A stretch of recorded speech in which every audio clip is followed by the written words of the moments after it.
मनहूस, दिल दहला देने वाली कहानी। नीलू कॉलेज कैंपस में बैठी थी। जब उसके क्लास पूरे हुए तो वह अपनी सहेली के साथ बातें कर रही थी। उसे रास्ते से जाते समय रानी दिखाई दी। रानी को आवाज़ दी, रानी इधर आओ। नीलू की आवाज़ सुनते ही रानी नीलू के पास गई। दोनों बातें करने लगी। बातचीत के दौरान अचानक नीलू को याद आया कि उसने सुना है कि सुमन ने आत्महत्या कर ली है। इस बारे में रानी से जानना चाहा। सुमन, नीलू और रानी दोनों की यह बचपन की सहेली थी। रानी और सुमन दोनों एक दूसरे की पड़ोसी थी। नीलू दूसरे गांव में रहती थी। भले ही सुमन की 3 बार शादी की गई, लेकिन उसने आत्महत्या क्यों की, ऐसा सवाल नीलू के मन में आया। दरअसल वह अपनी प्यारी सहेली की आत्महत्या से बेहद दुखी थी। सुमन 9वीं कक्षा में थी, तभी उसकी पहली शादी हुई थी। सुमन देखने में बहुत सुंदर थी। वह होशियार, शालीन और भविष्य के सपने में रंगने वाली लड़की थी। उसने अपने जीवन में कई सपनों को चित्रित किया था, पर घर के लोगों ने उसकी जबरदस्ती से शादी करवा दी। नीलू के पास इतने सारे सवाल थे कि वह नहीं जानती थी कि रानी से कैसे पूछूं, लेकिन हर बात की सच्चाई जानना चाहती थी। और आखिर में रानी से पूछा कि सुमन ने आत्महत्या क्यों की।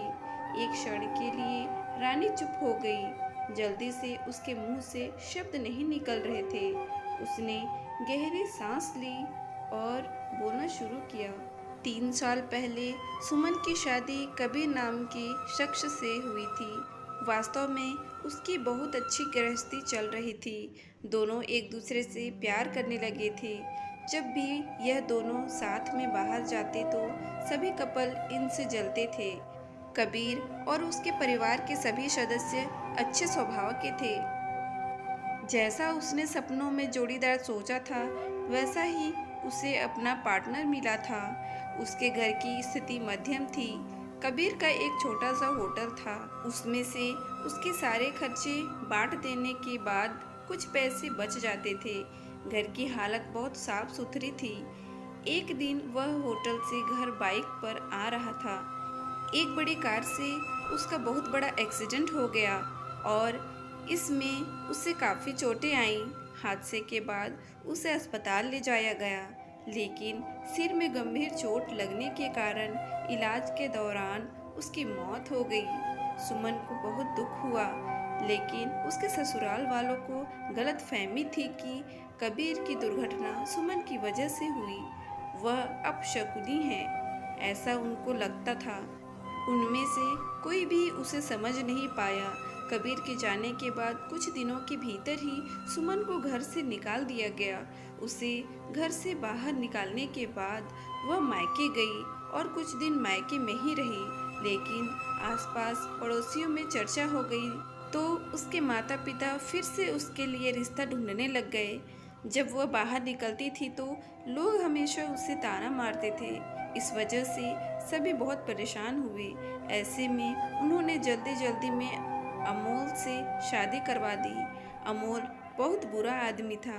दारू पीता था, कुछ काम धंधा नहीं करता, चोरी करता, मारपीट करता। उसका रोजाना यही काम था। इस सब से सुमन को बहुत दुख होता था, पर वह कुछ नहीं कर सकती थी। एक बार एक रात को वह देर से घर आया और जल्दी जल्दी में घर में कुछ ढूंढने लगा। सुमन ने उसे पूछा, पर उसने कुछ नहीं बोला। उसे जो चीज़ चाहिए थी वह उसे नहीं मिली। इस वजह से वह वहाँ से बाहर चला गया। सुमन रात भर उसकी राह देखती रही, पर वह आया ही नहीं। दूसरे दिन पुलिस को उसका मृतदेह रास्ते के किनारे पर पड़ा हुआ मिला। उसकी चाकू से किसी ने खून किया था। यह खबर सुमन को पता चली तो उस पर दुख का पहाड़ टूट पड़ा। कुछ दिनों तक वह अपनी ससुराल में रही, लेकिन बाद में ससुराल वालों ने उसे प्रताड़ित करना शुरू कर दिया। इस वजह से सुमन वापस मायके आ गई। घर आकर कुछ दिन ऐसे ही बीत गए। हर दिन आ रहा था और जा रहा था, लेकिन सुमन की स्थिति वही थी। उसकी तरफ देखा नहीं जा रहा था। उसका परिवार उसकी स्थिति को सहन नहीं कर सके, इसलिए उन्होंने उसकी वापस शादी करने का फैसला किया। उसके लिए रिश्ता ढूंढने लगे। उनके रिश्तेदारों में गौतम नाम का लड़का था। उसकी पहले से ही एक बार शादी हो चुकी थी और गौतम से सुमन की शादी करवा दी। सुमन बहुत खुश थी। शादी हुई और कुछ महीनों बाद उसे मालूम हुआ कि गौतम को कैंसर है, ब्लड कैंसर। इस बात का पता चलते ही उसके हंसते हुए चेहरे पर फिर से दुखी छा गया, लेकिन उसने हिम्मत से इन सब का सामना करने का फैसला किया। 5 महीने तक अपने पति की सेवा की, लेकिन आखिरकार 5 महीने बाद उसके पति की मौत हो गई। इस दुख से बहुत तंग आ चुकी थी। कुछ दिन बीत गए, लेकिन बाद में ससुराल वालों ने उसकी जिम्मेदारी लेने से इनकार कर दिया। उसे घर से निकाल दिया। उसके बाद वह फिर मायके चली गई, लेकिन उसके माता पिता, उसके भाई भाभी ने भी उसे घर में आने नहीं दिया। सभी तरफ से रास्ते बंद हो चुके थे उसके लिए। उसे उम्मीद की कोई किरण नहीं नजर आ रही थी। अंत में उसने खुद को खत्म करने का फैसला किया, उसका जीवन समाप्त कर दिया। सुमन की यह कहानी सुनकर नीलू की आंखें आंसुओं से भरकर बह रही थी। पूरा दिन वह सुमन के बारे में सोचती रही। क्या इन तीनों घटनाओं में बेचारी सुमन का कोई दोस्त था?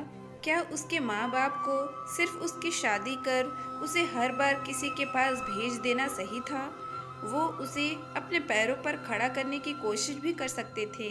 सच कहो तो सुमन की जान उसकी बदनसीबी ने नहीं, उसके परिवार की, उसके आसपास के लोगों की छोटी सोच ने ली है।